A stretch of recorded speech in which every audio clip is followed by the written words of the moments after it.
every time I had the demo, I mixed it down at home, but my home setup is not always the best sometimes for hearing the low end. And every time I would take it to the hospital studio when I was mixing down, like the first lot of the 808 bass never used to just hit how you wanted it, you know, like, and it was really frustrating. So what I ended up having to do was, I don't know if you can see all the different notes of the bass, I had to put on separate channels and process like individually, which is, I hate it when I do that, because I listen to, you know, sometimes you listen to the bass and you go, that just needs to go up like a couple of dB or something, or this. But then certain ones, it's like certain notes are out of place, and it's like, oh no, it's gonna be one of those ones, you know. But like, it was worth it because I got what I wanted in the end. But like, I mean, someone told me, again, this is going back to advice that like you can ignore or take. Is like, someone told me, like, if you're in a properly treated room, that all the bass should be kind of equal. So if you're hearing like anomalies in the different notes and certain ones are quiet, it's problems with your room. But in practice, I never sort of found that. It was like I was in a proper treated room and I was losing certain notes of it. So I had to treat each kind of note on a different channel with different kind of settings.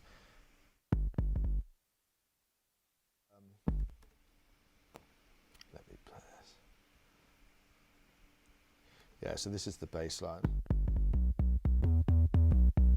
So it's actually just a simple like 808 there, but there's, like I said, I just couldn't get it to smack hard enough, just all on one channel.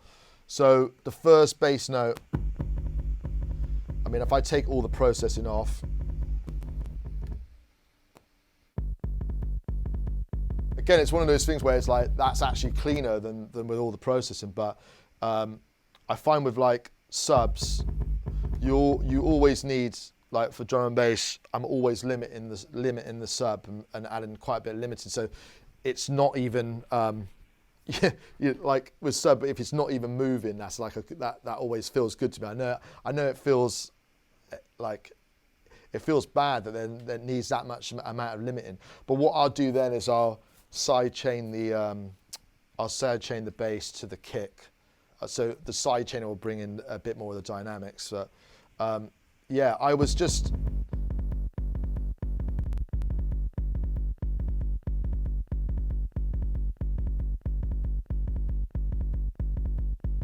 so what I would do is, what I had to do was get up the Pro Q2, the filter plugin, the EQ plugin, and that would like, that's got a really good thing where it's got spectral analysis, so you can see where it should be hitting. So that note's at 80 hertz. And then what I do is boost it on my MDW at 57 hertz. I don't know why I did that. Anyway, okay. But that's the good thing about this EQ, is that I get like total faith in it. It's really clean, and you can do like extreme things like that. So the next note is obviously in a different key and higher up, and I was boosting that at 144 hertz. So I don't know, it was just a little bit. I probably found the where it was on the fab filter, and then probably just messed around just trying to find out which bit's hitting harder. But yeah, like I say, when this was all just on one track as I wrote it, it was just so many different levels of volume all over the place. So they've all got like, basically they've all got like limiting on them. 2 lots of limiting actually, some of them. But they're all, the difference is they're all being boosted at different frequencies for the different notes. See, I don't think I even needed to boost that one. That one was all right when I listened to it. But like, you know, you can't work this out from a graph. It's just how it feels to you when you're listening to it in a proper treated room. And then there was lots of levels of layers of distortion as well on top of this. So I had.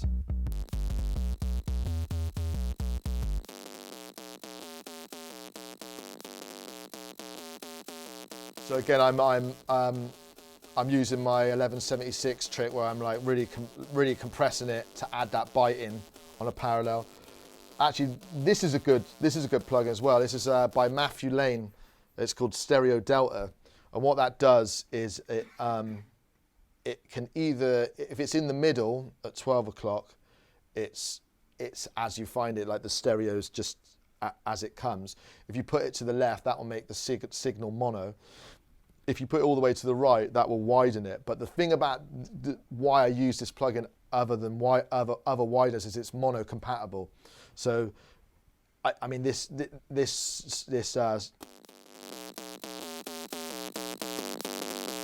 it's really wide, but when you put it in mono, it won't collapse, sort of thing. Which is the thing.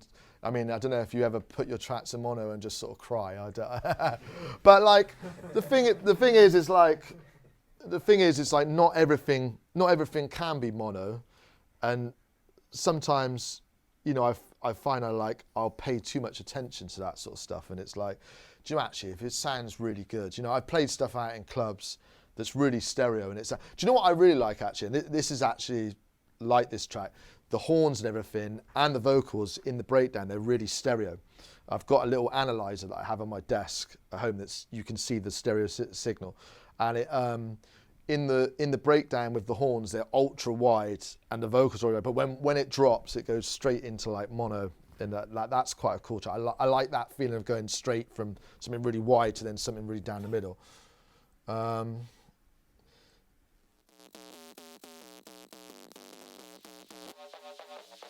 That's another level of distortion. So that is just a bounce of this bass, our first original 808 bass, but I've distorted it and then bounced it down, and just to add like little layers.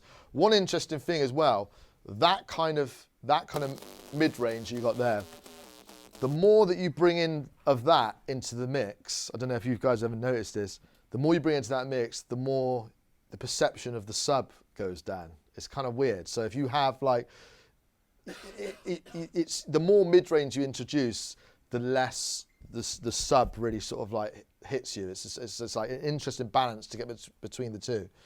Don't ask me why. It's just the way we perceive it, I guess.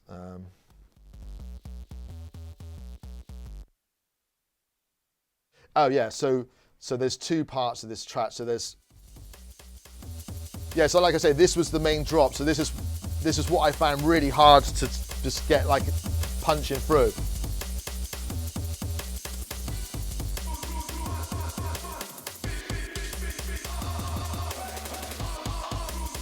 But then there's a second section where the beat changes here.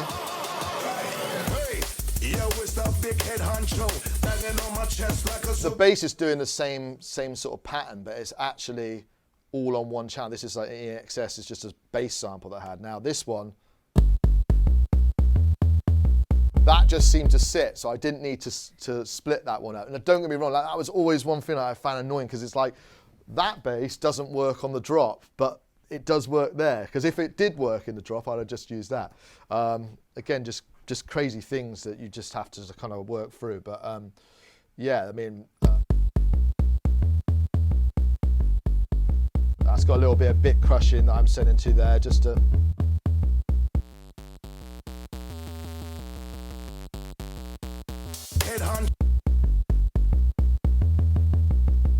Yeah, boost it a little bit, but yeah, I mean, in an ideal world, I'd like it so I could just have it all on one channel and not have to worry about it. But that was the process I had to go through to make this track work. I mean, you know, sometimes you just got to go through lots of different things to kind of like find out what's working, what's not. Like that splitting the bass trick up, I learned a while ago, and you know, like, I don't like going down that road, because it just means like loads of stuff, but that's what it took to make this track work.